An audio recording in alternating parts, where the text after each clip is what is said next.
하겠습니다. 예. 할렐루야, 감사합니다. 주님께 감사 영광 드리는 복된 날, 너무나 부족하고 hum물 많은 날을 주님께서 어떻게 나의 삶을 변화시켰는지 증언하기 위해서 이 강단에 서게 하셨네요. 저의 입술에 주님 말씀만 임하시고 주님만 영광 받기를 원합니다. 아멘. 오늘은 추수감사절입니다. 추수감사절의 유래를 잠깐 말씀드리고 가려고 합니다. 제가 성경 말씀을 듣고 되면서 제 유래를 저도 알게 되었는데 너무 은혜되어서 그거 한번 전하고 가겠습니다. 영국의 성공에 반대해서 신앙의 순수성을 지키기 위해 아메리칸 대륙으로 떠났던 청교도에 시작되었습니다. 신앙을 잘 지키기 위해 모든 삶의 터전을 버리고 떠났지만 그들이 기다린 것은 혹독한 굶주림과 추위였어요. 102명 중 43명만 남았습니다. 그들은 믿음을 잃지 않았고 하나님을 온전히 붙들었을 때 하나님은 그들에게 소망의 씨앗을 주셨습니다. 그뿐만 아니라 인디언들에게 옥수수와 씨앗도 주셔서 가을에 옥수수와 감자를 수확해서 씨앗을 준 인디언들을 초대해서 감사 예배를 드린 것이 추수감사절의 시작입니다. 가진 것도 다 잃고 사랑하는 가족조차 잃었지만 그들은 믿음으로 감사를 드렸고 대가를 바라지 않는 순수한 신앙을 보여냈습니다. 이렇듯 주님께 감사함은 감사할 수 없는 환경인데 믿음으로 감사하며 하나님께 대가를 바라지 않는 신앙입니다. 이것이 청교도 정신입니다. 주님이 원하는 믿음인 것 같아요. 저의 삶의 변화, 저는 기적이라고 생각하고 있습니다. 제가 5월부터 지금 여태까지 한 7개월 정도 되네요. 새벽 기도, 하나님 말씀 듣고 느끼고 하는 시작이 한 번도 빠짐없이 지금 하고 있거든요. 그렇게 살고 있습니다. 이것이 뭐 내 힘으로가 아니라 정말 주님의 은혜인 줄 믿습니다. 아멘. 제가 어떻게 성경 말씀에 집중하게 되었는지 부족하지만 저의 과거 삶의 이야기 해보려고 해요. 저는 예전에 교회에 나오고 있었지만 이때의 신앙 수준, 믿음 수준은 세상 사람들이 믿는 이방신들과 다름없이 하나님을 내 필요에 의해서만 찾는 갓난아기 수준이었던 것 같습니다. 저는 20년 동안 생사사무실 직장 생활하고 있는 직장인이고요. 남편은 조그만 사업체를 운영하고 있습니다. 남편은 아직 하나님을 못 만나고 있어요. 근데 요즘 사모님께 은혜를 많이 부어주셔서 우리 남편 비롯해서 우리 성도님들의 모든 가족 새벽마다 중보기도 하고 있습니다. 하나님의 합한 기도는 응답 기도는 하나님이 합한 마음을 합한 기도이기 때문에 반드시 조만간에 그 응답이 이루어질 줄 믿습니다. 하나님 없는 사람들의 가치가 경제적으로 윤택해져서 노후 생활에 자식들한테 부담 안 주고 자녀들에게 편안한 삶을 영위하도록 서포트해주는 그것이 사는 목적처럼 저도 그런 삶을 살았습니다. 목돈이 생기고 그러다 보니 나의 욕심과 사기꾼이 합의되어서 제가 상가에 투자를 하게 되고 잘못된 투자를 또 만회하기 위해서 또 투자하고 금리는 막 올라가지 않습니까? 상가는 임차가 안 맞춰지고 이자만 나가는 악순환 생활을 하고 있었습니다. 그러다 보니 마음이 피폐해지고 금심과 걱정으로 잠을 못 이루는 나날이 많았습니다. 이때라도 뭐가 잘못되었다고 생각하고 교회로 갔어야 했는데 하나님께 맡겨야 했었는데 저는 영적으로 그때 교회를 나가고 있지 않은 상태였기 때문에 그런 힘이 없었습니다. 전혀 없었어요. 그런 와중에 우리 또 자녀 문제를 또 만나게 됩니다. 자녀가 사회적으로나 가정적으로나 조금 힘든 상황이 있었는데 그 영혼이 병들어가는 모습을 보고 있으면서도 저는 그 아이의 그 영혼 병들어가는 모습을 보지 못하고 표면적으로 나타나는 그 행동만 가지고 계속 대립하며 싸우고 있었던 것 같아요. 그때 정말 일생일대에 제일 힘든 그때에 밤이 깊으면 새벽이 온다고 했나요? 그때 천사님을 보내주셨습니다. 누구였을까요? 목사님과 사모님이셨어요. 어느 날 저희 사무실 근처로 찾아오셔서 카페에서 성경 몇 구절 말씀 듣고 기도하자고 권면하시더라고요. 이게 뭐 그전에는 제 마음 상태가 그렇게 되어 있지 않은데 제가 가장 심령이 가난할 때 하나님이 보내주신 거겠죠.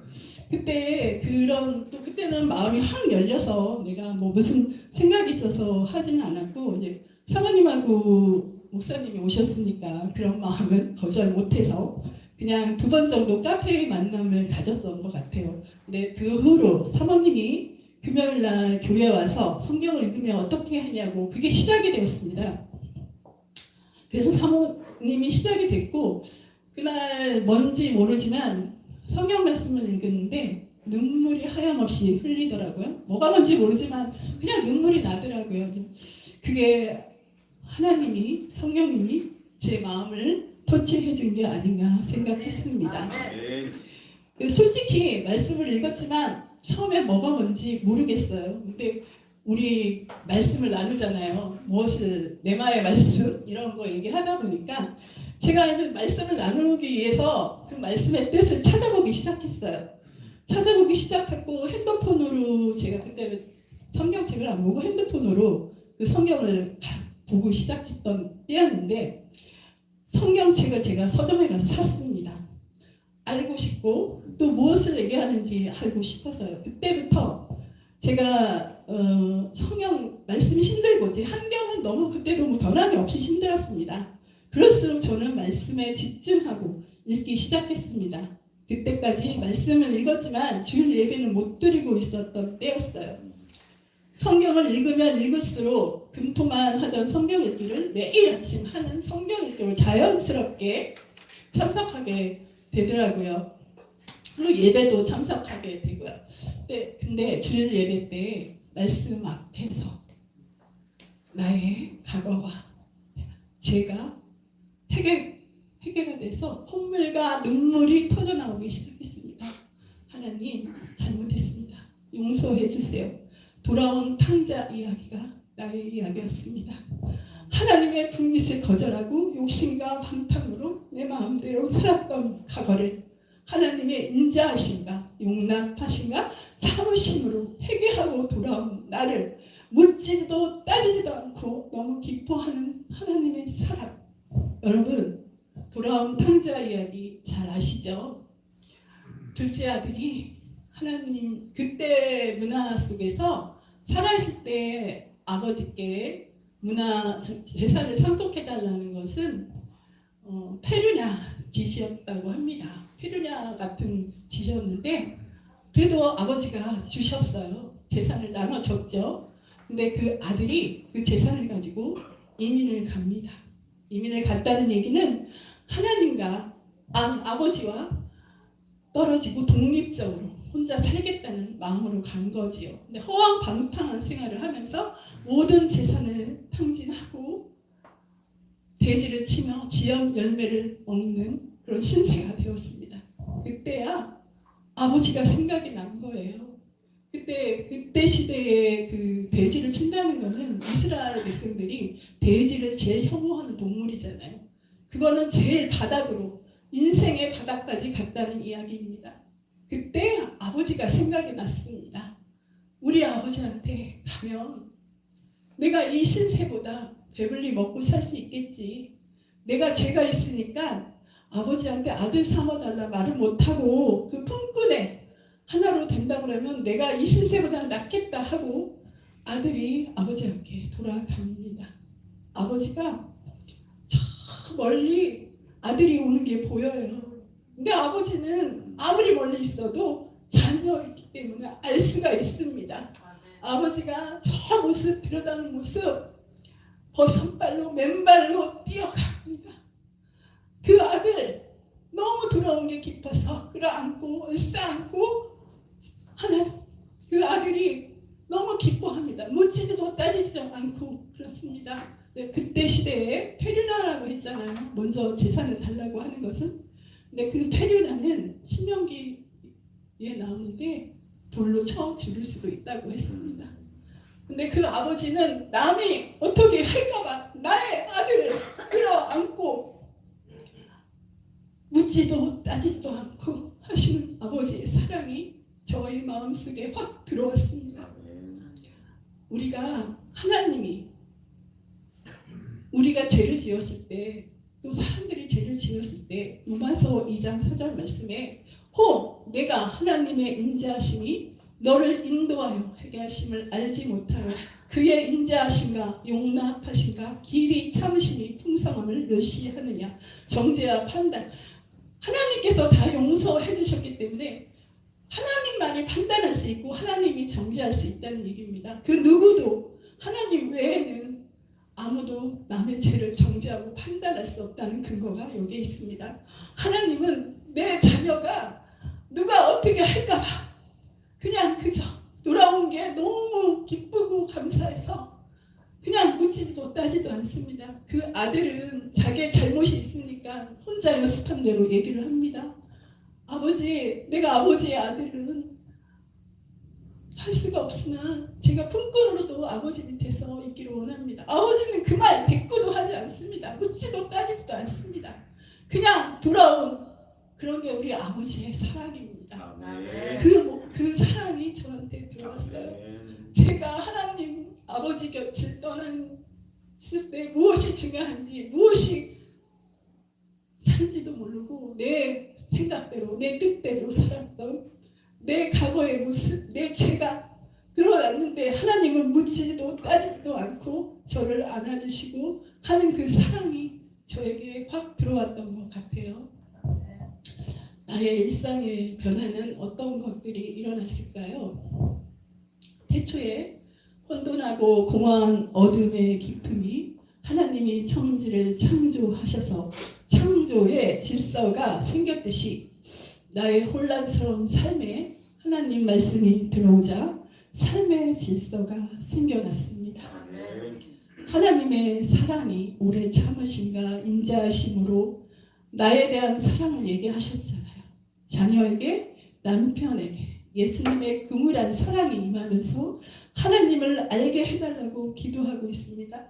모든 것이 나의 삶, 나나성을 위해 나를 위한 삶이었다면 우선 순위가 주님께로 바뀐 것 같아요.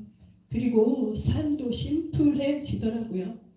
세상 모임 그런 거에 재미가 없어요. 나가고 싶지도 않고요. 그래서 말씀이 달아서 시간만 되면 말씀을 보게 됩니다. 크리스찬의 삶은 강 건너 불 끄는 삶이라고 해요. 정말 이 말씀이 공감되는 말씀인 것 같아요. 우리 발에 불이 붙을 수 있죠. 그것만 끄고 살 수 있어요.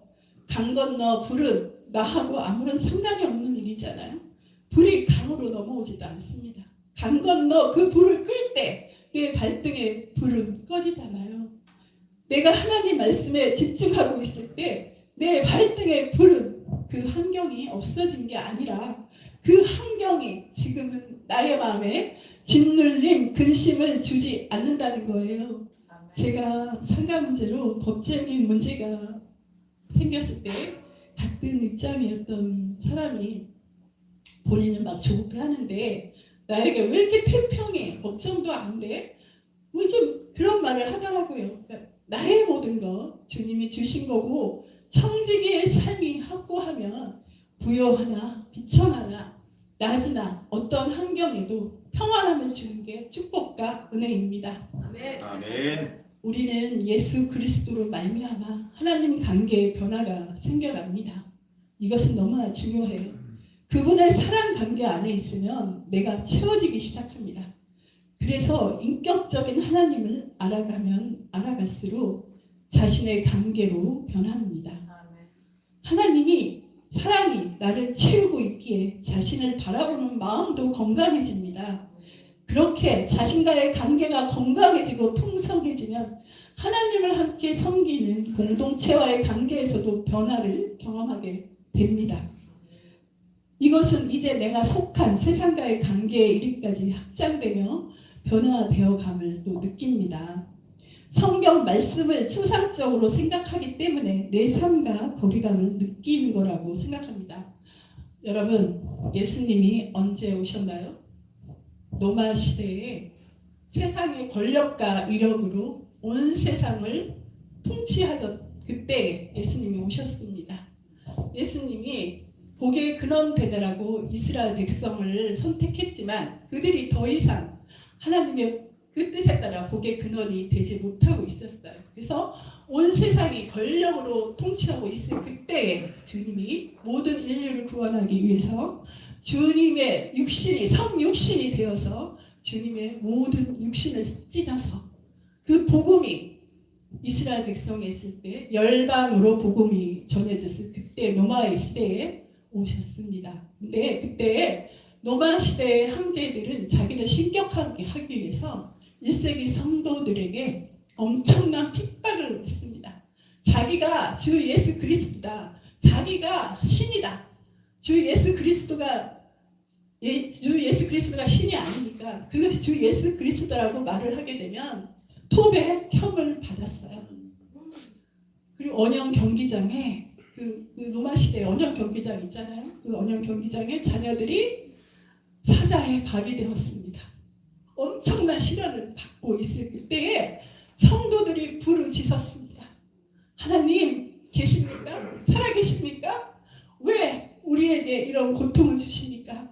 우리가 주 예수 그리스도를 목숨을 바치면서까지 믿어야 하는 이유가 어디에 있습니까? 하나님이 살아계시면 그 통치자들, 그 마귀 사탄 세력을 왜 멸하지 않으십니까?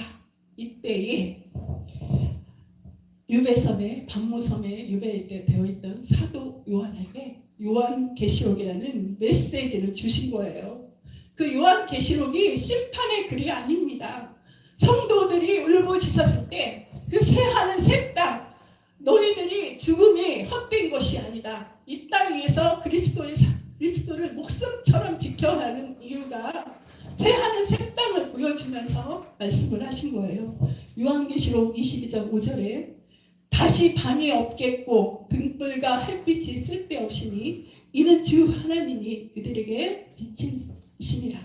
그들이 세세토록 왕노릇 하시로다. 아멘.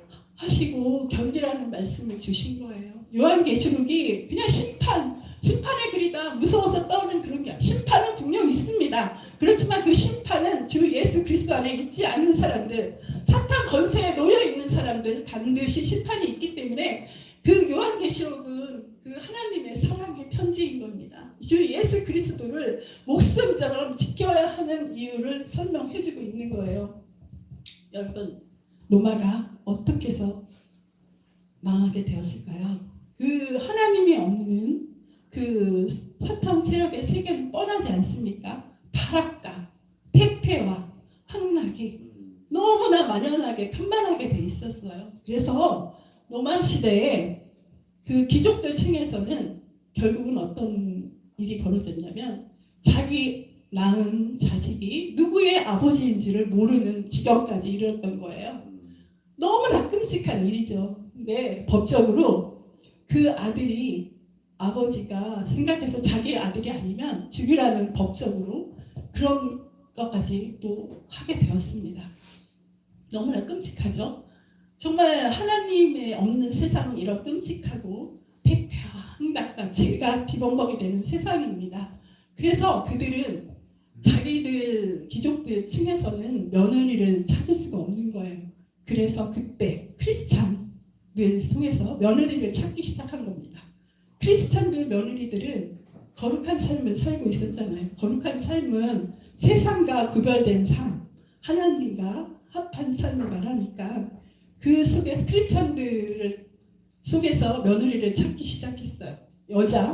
여자가 복음이 정말 되면 너무 중요하죠. 이제 우리도 여자가 복음이 하나님 앞에 서게 되면 정말 아까 목사님이 설교하신 것처럼 자녀가 살고 가정이 살고 남편이 살아납니다. 아멘. 우리도 지금 우리 사모님이 성령 충만해서 사랑을 펼치면서 지금 우리 막강해지고 있어요. 우리 교회가. 아멘. 그런 것처럼 그 크리스찬들이 그 며느리로 들어가다 보니까 그 로마 시대에 그 힘의 논리가 그 힘으로 지어진 게 아니라 하나님, 예수님의 힘으로 국교화되지 않았습니까? 크리스찬 그 종교가.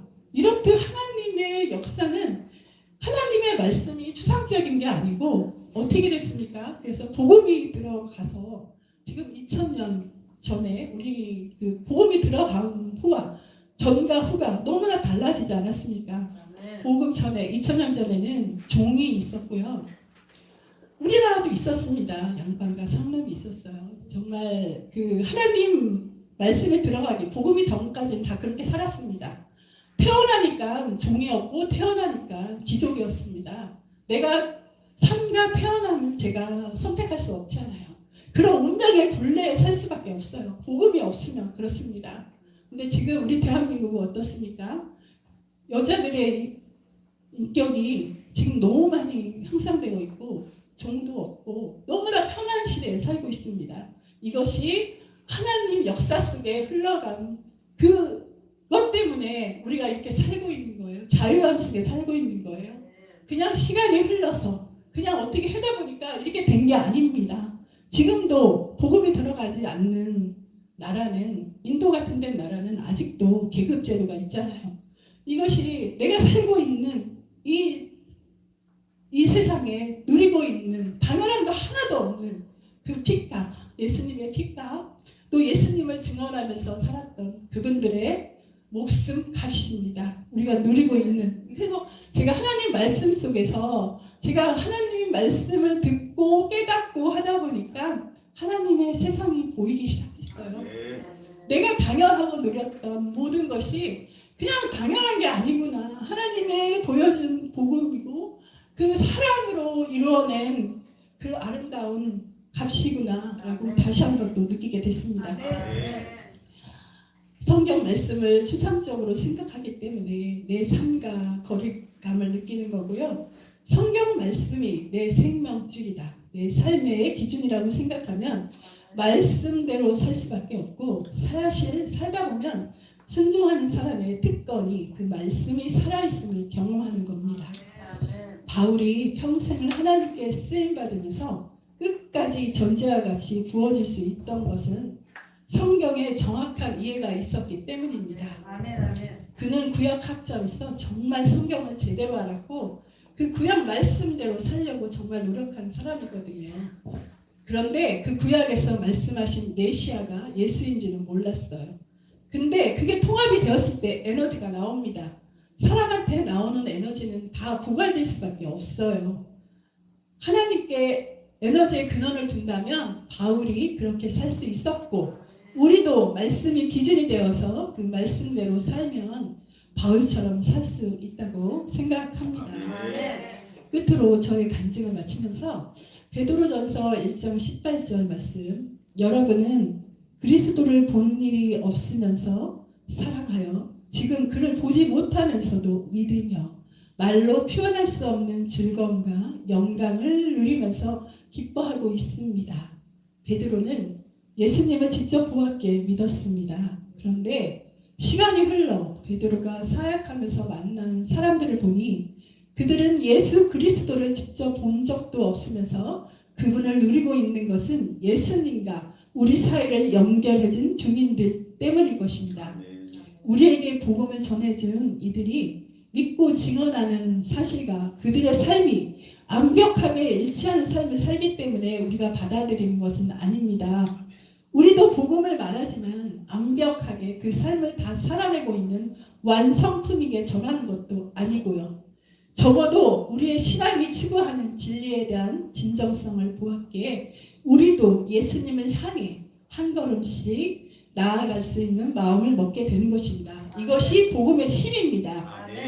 때로는 말로 설명할 수 없는 무엇이 우리 안에 흐르고 우리를 변화시켜 가고 또 그 모습이 내 주변에 있는 누군가에게는 궁금증을 일으키고 또 그들도 예수님을 만나게 되면 변화되어가는 계속된 복음의 역사. 복음의 힘은 곧 우리에게 나타나는 변화의 핵심이 있습니다. 우리가 변화되어 간다는 것은 우리도 영적 아이에서 장년에 이르는 가정에서 예수 그리스도께 하신 일의 증인이 되고 그로 말미암아 영혼 구원하는 일에 참여하는 것입니다. 이 땅에 변화된 존재들을 두신 이유이고요. 성령을 보내어 우리의 삶을 보호하시는 이유입니다. 증인된 삶을 살면서 세상에 하나님을 전하는 사명 감당한 삶을 소망하며 마치겠습니다. 아멘. 기도하겠습니다. 믿음은 주께 받은 선물이나 동시에 모두의 것은 아닙니다. 믿음은 들음에서 나며 들음은 그리스도 말씀으로 말미암았느니라. 성경 66권은 우리를 향한 주님의 사랑의 편지임을 우리 모두 그 은혜를 깨닫고 축복 누리는 우리 모두가 되기를 원합니다.